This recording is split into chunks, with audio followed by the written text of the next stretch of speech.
لا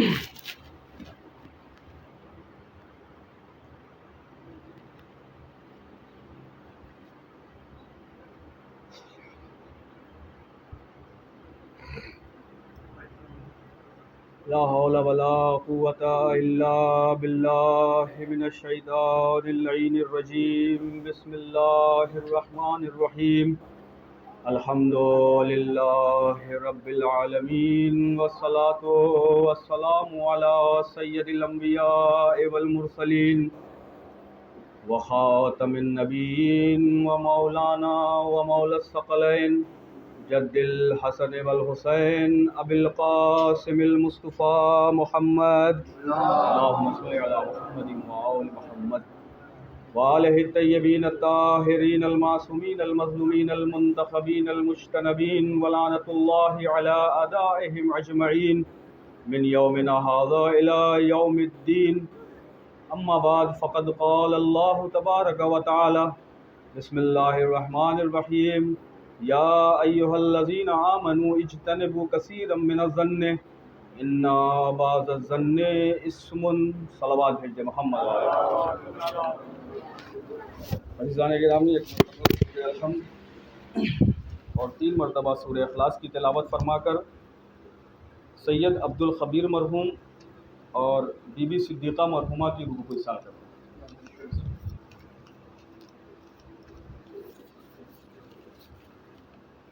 صلی اللہ علیہ وسلم.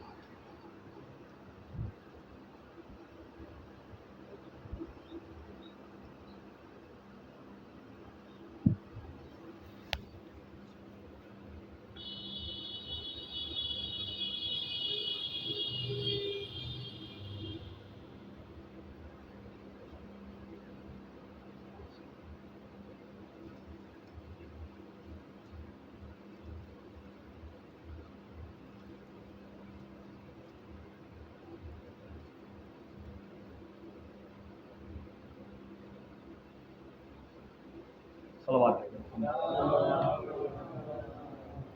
عزیزان گرامی، خالق کائنات اپنی پاک و پاکیزہ کتاب قرآن مجید میں ارشاد فرما رہا ہے کہ اے صاحبان ایمان، اے ایمان لانے والو، بہت زیادہ سوء ظن کرنے سے پرہیز کرو. بہت زیادہ سوء ظن کرنے سے پرہیز کرو، اس لیے کہ بعض سوء ظن جو ہے وہ گناہ ہے. اور اس آیت کے ذیل میں آپ کے سامنے معروضات پیش کر چکا ہوں، اور اسی کو ادامہ دیتے ہوئے آپ کے سامنے مختصر معروضات کو پیش کر دوں گا، کیونکہ وقت جو ہے ہمیں بہت ہی مختصر ملا ہے. لیکن پھر بھی 7:55 پر میں یہاں آیا ہوں. 7:55 سے میں یہاں بیٹھا ہوا ہوں اور آپ حضرات جو ہے 8:30 بجے آئے ہیں. تو تقریباً 35 سے 40 منٹ جو ہے میں یہاں بیٹھا ہوں. تو یہ جو 35 سے 40 منٹ جو یہ میرا جو حق ہے وہ میں اس کو استعمال کروں گا، اور جو انہوں نے مجھے حق دیا ہے وہ بھی استعمال کریں گے، اور انشاءاللہ جو ہے بات کو آگے بڑھائیں گے. درود بھیج دے محمد والے محمد. تو عزیزان گرامی، عرض کیا تھا کہ یہ سوء ظن ہے، یہ بدبینی ہے، یہ بدظن ہے، یہ بدگمانی ہے، اور یہ نگیٹو سوچ ہے، اور یہ نگیٹو فکر ہے کہ جس کی وجہ سے اختلاف ایجاد ہوتا ہے، جس کی وجہ سے خونریزی برپا ہوتی ہے، اور جس کی وجہ سے آپس میں دشمنی پیدا ہوتی ہے، اور جس کی وجہ سے آپس میں اناد پیدا ہوتا ہے. یہ صرف اور صرف سوء ظن کی وجہ سے، بدگمانی کی وجہ سے، نگیٹو سوچ اور نگیٹو فکر کی بنا پر یہ سارا کام ہوتا ہے. اور آپ کے سامنے عرض کیا تھا کہ یہی سوء ظن ہے کہ جس کے پیچھے 2 عظیم گناہ آتے ہیں، ایک جستجو ہے اور ایک غیبت ہے. عزیزان کرام، لہذا خداوند عالم نے شروع ہی میں اس دروازے کو بند کر دیا کہ جس دروازے سے یہ عظیم گناہ داخل ہوتے ہیں. یعنی خدا نے ارشاد فرمایا کہ یا ایھا الذین آمنوا اجتنبوا کثیرا من الظن ان بعض الظن اسم. خدا نے ارشاد فرمایا کہ بہت زیادہ سوء ظن کرنے سے پرہیز کرو، بہت زیادہ گمان کرنے سے پرہیز کرو، اور بہت زیادہ بدبین اور بدظن ہونے سے پرہیز کرو، نگیٹو فکر اور نگیٹو سوچ سے پرہیز کرو. جب تم اس سے پرہیز کرو گے تو غیبت سے بچ جاؤ گے، جب تم اس سے پرہیز کرو گے تو جستجو سے بچ جاؤ گے. درود بھیج دے محمد والے محمد. تو عزیزان گرامی، بعض انسان سے سوء ظن کرتا ہے، بعض انسان سے بدبین ہوتا ہے، بعض انسان سے نگیٹو سوچ رکھتا ہے، نگیٹو فکر رکھتا ہے، لیکن بعض افراد ایسے ہیں کہ جو خداوند عالم سے سوء ظن رکھتے ہیں، بعض افراد ایسے ہیں کہ جو خداوند عالم سے بدبین ہیں، بعض افراد ایسے ہیں کہ جو خداوند عالم کے بارے میں نگیٹو سوچ رکھتے ہیں۔ تو اس دن آپ کے سامنے حضور کی حدیث پیش کی تھی، خدا کے رسول نے ارشاد فرمایا کہ اکبر الکبائر سوء الظن باللہ۔ حضور نے ارشاد فرمایا کہ جو لوگ خداوند عالم کے بارگاہ میں سوء ظن رکھتے ہیں، جو لوگ خداوند عالم کی بارگاہ میں بدبین ہیں، تو وہ کیا کر رہے ہیں؟ گناہ کبیرہ کے مرتکب ہو رہے ہیں۔ قرآن مجید میں سورہ فتح میں خداوند عالم نے ارشاد فرمایا کہ یعذب المنافقین والمنافقات والمشرکین والمشرکات الظانین باللہ ظن السوء۔ خدا نے ارشاد فرمایا کہ جو بھی انسان ہمارے امور کے اندر سوء ظن کرتا ہے، جو بھی انسان ہمارے امور کے اندر سوء ظن کرتا ہے، وہ انسان منافق ہے، مشرک انسان ہے عزیزان گرامی۔ اور آپ نے ملاحظہ کیا کہ کائنات میں سب سے پہلے جس نے سوء ظن کیا تھا وہ ابلیس تھا، اور جب اس نے خداوند عالم کے حکم میں اور خداوند عالم کی امر میں جب اس نے سوء ظن کیا تو خداوند عالم نے اس کے ساتھ کیا کیا؟ خداوند عالم نے اسے اپنی بارگاہ سے نکال دیا۔ تو معلوم یہ ہوا کہ حضور نے ارشاد فرمایا کہ گناہ کبیرہ میں سے ایک گناہ کبیرہ خداوند عالم کی بارگاہ میں سوء ظن کرنا۔ خدا نے ارشاد فرمایا کہ جو بھی ہمارے امر کے اندر سوء ظن کرے گا وہ انسان منافق ہے، مشرک ہے۔ اور سوء ظن شیطان کے اوصاف رذیلہ میں سے ایک صفت ہے، یہاں تک میں نے آپ کے سامنے بیان کر دیا تھا۔ اب اس کا دوسرا حصہ یہ ہے کہ وہ کیا وجہ ہے کہ جس کی وجہ سے انسان خداوند عالم کی بارگاہ میں سوء ظن کرتا ہے، وہ کیا وجہ ہے کہ جس کی وجہ سے انسان خداوند عالم سے بدبین ہوتا ہے اور خداوند عالم کے امور میں سوء ظن کا مرتکب ہوتا ہے، نگیٹو سوچ رکھتا ہے، نگیٹو فکر رکھتا ہے۔ عزیزان گرامی، ویسے تو بہت سارے علائم ہیں، بہت سارے علتیں ہیں اور بہت سارے اسباب ہیں، لیکن مختصر وقت ہے اس لیے میں آپ کے سامنے 3 علتوں کو بیان کر دیتا ہوں اور 3 علائم کو بیان کر دیتا ہوں، 3 اسباب کو بیان کر دیتا ہوں کہ جس کی وجہ سے انسان خداوند عالم کی بارگاہ میں سوء ظن کا مرتکب ہوتا ہے، جس کی وجہ سے انسان خداوند عالم کی بارگاہ میں بدبین ہوتا ہے، خداوند عالم کے امر میں بدبین ہوتا ہے۔ سب سے پہلی چیز کہ جس اسباب کے ذریعے سے اور جن سبب کے ذریعے سے انسان بدبین ہوتا ہے وہ جانتے ہیں کیا؟ وہ ہے امتحان اور ابتلا۔ وہ امتحان اور ابتلا ہے، وہ مصائب ہے۔ یعنی انسان جب خداوند عالم کے امتحان کو برداشت نہیں کر پاتا، انسان جب خداوند عالم کی مصیبت کو برداشت نہیں کر پاتا، خداوند عالم کی نازل کردہ ابتلا کو جب برداشت نہیں کرتا تو پھر وہ انسان سوء ظن کرتا ہے، پھر وہ انسان بدبین ہوتا ہے، پھر وہ انسان بدگمانی کرتا ہے۔ اور قرآن مجید میں سورہ عنکبوت میں خداوند عالم نے ارشاد فرمایا کہ میں نے تمہاری گزشتہ قوموں کا بھی امتحان لیا تھا اور میں تو صرف یہ دیکھنا چاہتا ہوں کہ تم میں سے کون اپنے وعدے کے اوپر صادق ہے اور کون اپنے وعدے پر سچا ہے، لہذا میں تمہارا امتحان لیتا ہوں۔ تو عزیزان گرامی، ہر انسان کے اندر قوت نہیں ہے، ہر انسان کے اندر برداشت نہیں ہے کہ وہ خداوند عالم کے امتحان اور ابتلا کو برداشت کر سکے،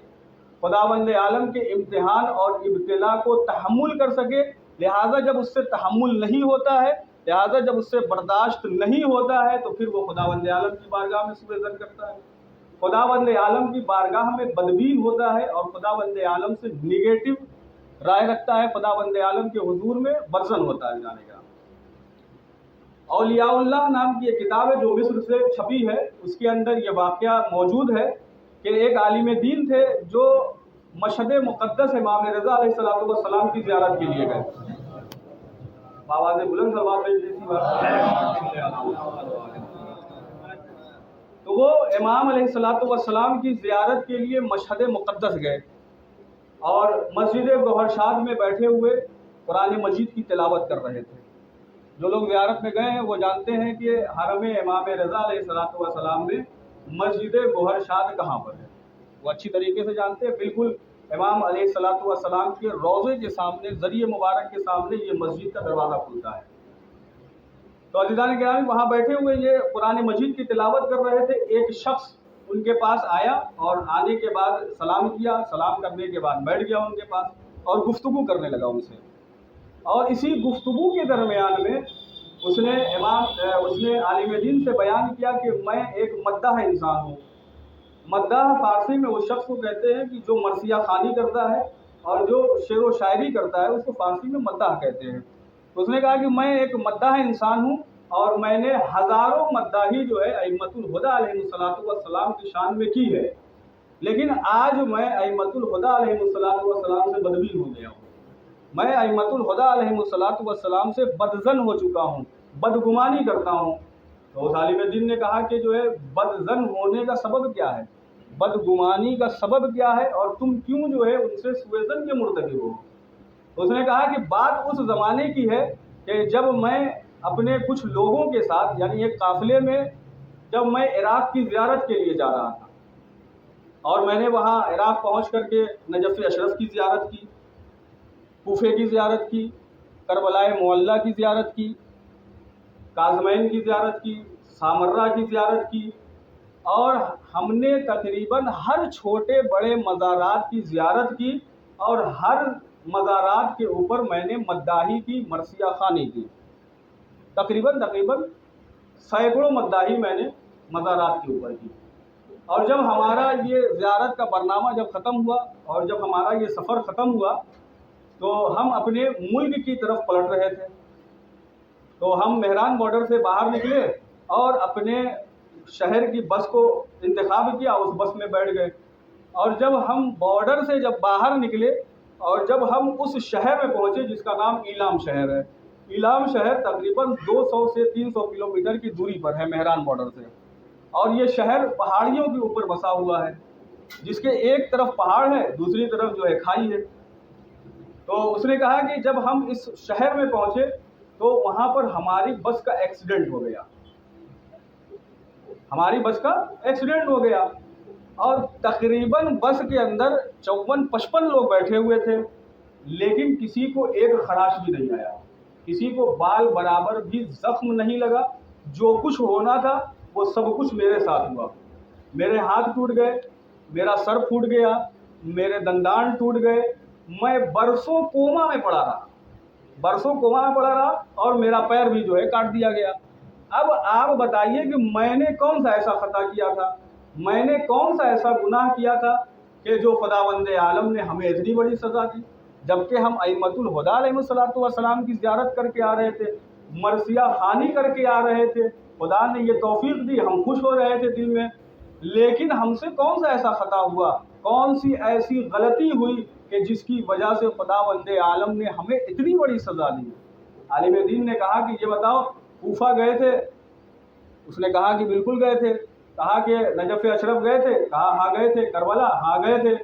کاظمین، سامرہ، سب جگہ گئے تھے، سب جگہ ہم نے مرثیہ خوانی کی ہے. تو اس عالم دین نے یہ کہا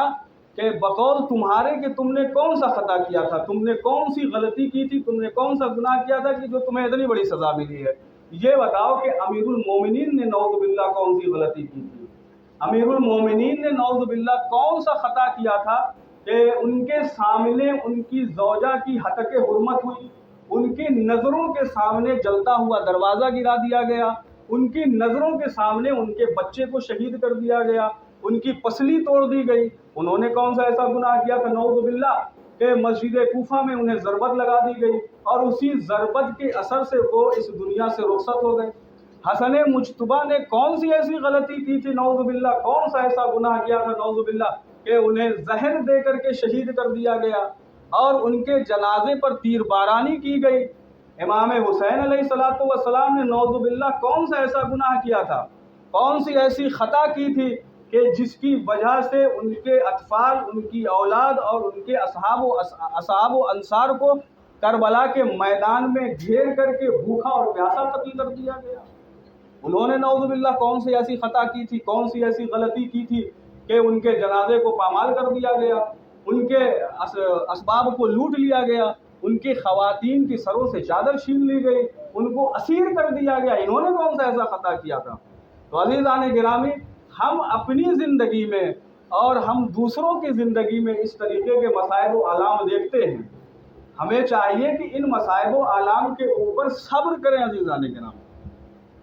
کبھی ہم معاشرے میں یہ دیکھتے ہیں کہ کسی ضعیفہ کا جوان بیٹا مر جاتا ہے تو وہ خداوند عالم کی بارگاہ میں ہائے فریاد کرنا شروع کر دیتی ہے کہ معبود ہمارے بچے نے کیا بگاڑا تھا، جوان بچہ تھا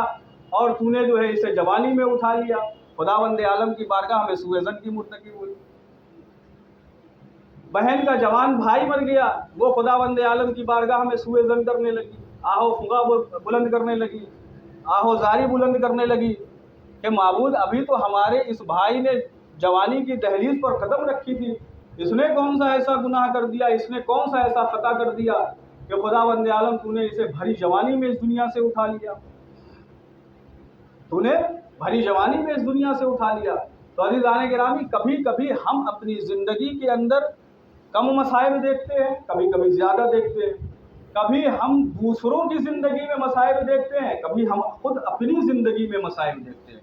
لیکن جب انسان مصیبت میں مبتلا ہو، جب آزمائش میں مبتلا ہو اور جب امتحان میں مبتلا ہو تو اسے چاہیے کہ وہ خداوند عالم کے اس امتحان اور اس آزمائش اور اس مصیبت کے اوپر صبر سے کام لے، نہ کہ خداوند عالم کی بارگاہ میں وہ سوء ظن کرے، نہ کہ خداوند عالم کی بارگاہ میں وہ بدبین ہو، اور نہ کہ خداوند عالم کے بارے میں وہ نگیٹو فکر اور نگیٹو سوچ رکھے۔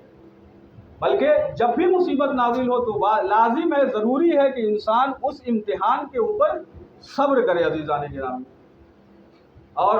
خداوند عالم نے اس کا انعام رکھا ہے، خداوند عالم نے اس کا انعام یہ رکھا ہے کہ جو بھی انسان مصیبت اور امتحان کے وقت میں صبر کرتا ہے خداوند عالم اسے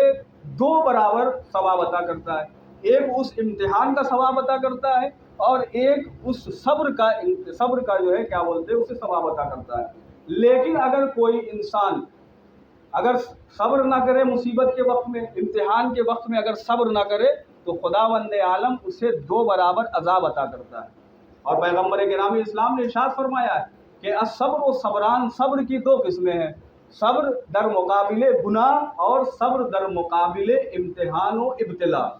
صبر در مقابل گناہ کیا ہے؟ یعنی گناہ کے راستے کھلے ہوئے ہوں اور معصیت کا زمینہ فراہم ہو عزیزان گرامی، لیکن اس کے باوجود انسان گناہ نہ کرے، آنکھ سالم ہو لیکن انسان جو ہے نامحرم کی طرف نگاہ نہ کرے، کان سالم ہو لیکن انسان گانا نہ سنے، غیبت نہ سنے، زبان سالم ہو لیکن انسان گالی نہ بکے، کسی کی غیبت نہ کرے، ہاتھ سالم ہو لیکن انسان کسی کے اوپر ظلم نہ کرے، قدم سالم ہو لیکن کسی کے اوپر ظلم کرنے کے لیے وہ قدم نہ اٹھائے،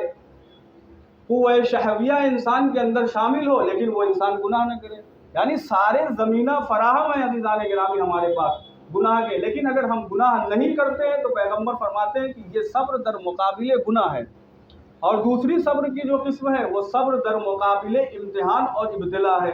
یعنی انسان اگر خداوند عالم کے نازل کیے ہوئے امتحان کے اوپر صبر کرتا ہے، مسائل کے اوپر صبر کرتا ہے تو خداوند عالم اسے 2 جزا عطا کرے گا، اور اگر صبر نہیں کرتا ہے تو پھر خداوند عالم اسے 2 برابر سزا بھی عطا کرے گا۔ اب خداوند عالم نے اس کی سزا کا کیا انتظام کیا ہے، کس طریقے کی سزا خداوند عالم نے اس شخص کے لیے رکھی ہے کہ جو مصیبت نازل ہوتی ہے اور وہ صبر نہیں کرتا ہے، کس طریقے کی سزا رکھی ہے؟ تو امام ششم امام جعفر صادق علیہ الصلوۃ والسلام، اللہم صلی علی محمد و آل محمد، ارشاد فرماتے ہیں کہ صبر ایمان کا چہرہ اور اس کا سر ہے، اور صبر اور ایمان کو وہی نسبت ہے جو انسان کے جسم اور اس کے سر سے ہے۔ یعنی اگر انسان کا سر قلم کر دیا جائے، اگر انسان کا سر اڑا دیا جائے تو پھر اس کے جسم کا کوئی معنی نہیں رہتا، کوئی مطلب نہیں رہ جاتا اس کے جسم کا۔ اسی طریقے سے اگر انسان مصیبت کے وقت میں اگر صبر نہ کرے اور مصیبت کے وقت میں اگر وہ صبر نہ کرے تو اور صبر کا دامن اگر اس سے چھوٹ جاتا ہے تو پھر اس کے ایمان کا کوئی مطلب نہیں رہ جاتا، اور جس کے پاس ایمان نہیں ہے وہ مسلمان نہیں ہے، اور جو مسلمان نہیں ہے تو خداوند عالم اسے قار جہنم کے حوالے کر دے گا۔ درود بر محمد والے، تو یہ سزا خداوند عالم نے رکھی۔ یعنی اگر انسان سے صبر کا دامن چھوٹ جاتا ہے تو پھر وہ انسان ایمان کے دائرے سے خارج ہو جاتا ہے، اور جب دائرے سے خارج ہو گیا تو پھر نہ اس کا اللہ کے اوپر ایمان ہے، نہ خدا کے اوپر ایمان ہے، نہ رسول کے اوپر ایمان ہے، تو ایسے انسان کا ٹھکانہ جہنم ہے۔ اب خداوند عالم نے اس کا ثواب کیا رکھا ہے، خداوند عالم نے اس کی جزا کیا رکھی ہے؟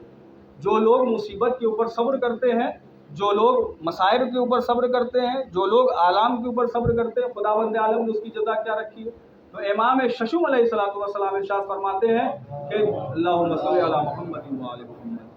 امام علیہ السلام ارشاد فرماتے ہیں کہ جو بھی انسان امتحان کے وقت صبر کرتا ہے، آزمائش کے وقت صبر کرتا ہے، مصیبتوں کے وقت صبر کرتا ہے، تو خداوند عالم اسے 1000 شہیدوں کا ثواب عطا کرے گا۔ اور اس شہداء کی فہرست میں جنگ بدر کے بھی شہداء ہیں، جنگ صفین کے بھی شہداء ہیں، جنگ خندق کے بھی شہداء ہیں، اور سب سے بڑی بات عزیزان گرامی کہ اس لسٹ کے اندر اور اس فہرست کے اندر کربلا کے شہداء بھی موجود ہیں۔ خداوند عالم اس شخص کو یہ ثواب عطا کر رہا ہے کہ جو امتحان کے اوپر صبر کرتا ہے اور جو آزمائش کے اوپر صبر کرتا ہے، تو خداوند عالم اسے 1000 شہیدوں کا صبر عطا کرتا ہے۔ یہ ثواب ہے عزیزان گرامی۔ امام محمد باقر علیہ السلام ارشاد فرماتے ہیں، امام نے ارشاد فرمایا کہ ہم صابر ہیں، ہم بردبار ہیں، ہم حلیم ہیں، لیکن ہمارے شیعہ ہم سے زیادہ صابر ہیں، ہم سے زیادہ بردبار ہیں۔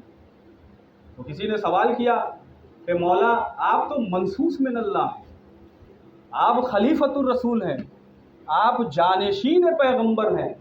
اور آپ کا ہر فعل، آپ کا ہر عمل کائنات کے لیے مشعل ہدایت ہے،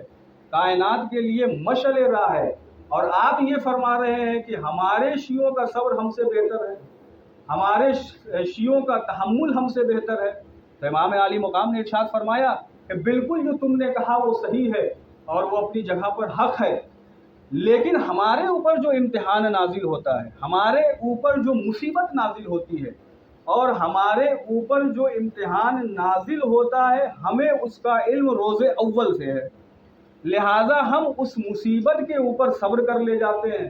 ہم اس امتحان کے اوپر صبر کر لے جاتے ہیں، اور ہم اس آزمائش کے اوپر صبر کر لے جاتے ہیں۔ لیکن ہمارے شیعہ اور ہمارے چاہنے والے وہ ہیں کہ جنہیں امتحان کے بارے میں معلوم نہیں ہوتا ہے، جنہیں آزمائش کے بارے میں معلوم نہیں ہوتا ہے، جن کو مصیبتوں کے بارے میں معلوم نہیں ہوتا ہے، لیکن جب ان کے اوپر آزمائش نازل ہو جاتی ہے، مصیبت نازل ہو جاتی ہے، امتحان جب نازل ہو جاتا ہے، تو وہ اس امتحان کے اوپر صبر کرتے ہیں، وہ اس آزمائش کے اوپر صبر کرتے ہیں۔ تو لہذا ہمارے شیعوں کا صبر ہم سے بہتر ہے۔ ایک درود بھیج دے محمد والے۔ تو خداوند عالم کبھی مال دے کر کے بندے کا امتحان لیتا ہے، تو کبھی مال لے کر کے بندے کا امتحان لیتا ہے، کبھی اولاد دے کر کے بندے کا امتحان لیتا ہے، تو کبھی اولاد لے کر کے بندے کا امتحان لیتا ہے۔ اور آپ دیکھیں کہ امام موسیٰ کاظم علیہ السلام خداوند عالم نے انہیں 38 اولاد عطا کی، لیکن وہیں پر امام علی رضا علیہ السلام کو 49 اور 48 یا 49 سال کی عمر میں صرف ایک فرزند خداوند عالم نے عطا کیا۔ کربلا کے میدان میں امام حسین علیہ السلام کے ساری اولادیں شہید ہو گئی، لیکن صرف اور صرف امام زین العابدین علیہ السلام بچے۔ تو خداوند عالم یہ بہتر جانتا ہے اور اچھی طریقے سے جانتا ہے کہ کسے اس دنیا میں رکھنا ہے اور کسے اس دنیا سے اٹھا لینا ہے، لہٰذا اس امتحان کے موقع پر، اس آزمائش کے موقع پر ہمیں صرف اور صرف خداوند عالم کے بارگاہ میں صبر کرنا چاہیے، اور اس امتحان کے اوپر صبر کرنا چاہیے، نہ کہ سوء ظن کرنا چاہیے، نہ کہ بدبین ہونا چاہیے، نہ کہ نگیٹو رائے خداوند عالم کی بارگاہ میں لینا چاہیے۔ جناب داؤد کے اوپر خداوند عالم نے وحی نازل کی کہ اے داؤد، میں فلاں خاتون کو جنت میں تمہارے مقام پر فائز کروں گا، جو مقام میں نے تمہیں جنت میں دیا ہے وہی مقام میں اس خاتون کو دوں گا۔ دوسری روایت یہ ہے کہ خدا نے ارشاد فرمایا کہ جنت میں فلاں خاتون کو میں تمہاری شریک حیات قرار دوں گا، تمہاری زوجہ قرار دوں گا۔ تو جناب داؤد نے کہا کہ اللہ جب یہ بتا دیا ہے تو یہ بھی بتا کہ وہ رہتی کہاں ہے تاکہ میں اس کے حال احوال کو معلوم کر سکوں۔ تو خداوند عالم نے ایڈریس بتایا، شہر بتایا، قبیلہ بتایا، گاؤں بتایا، دیہات بتایا اور اس کا گھر بتایا۔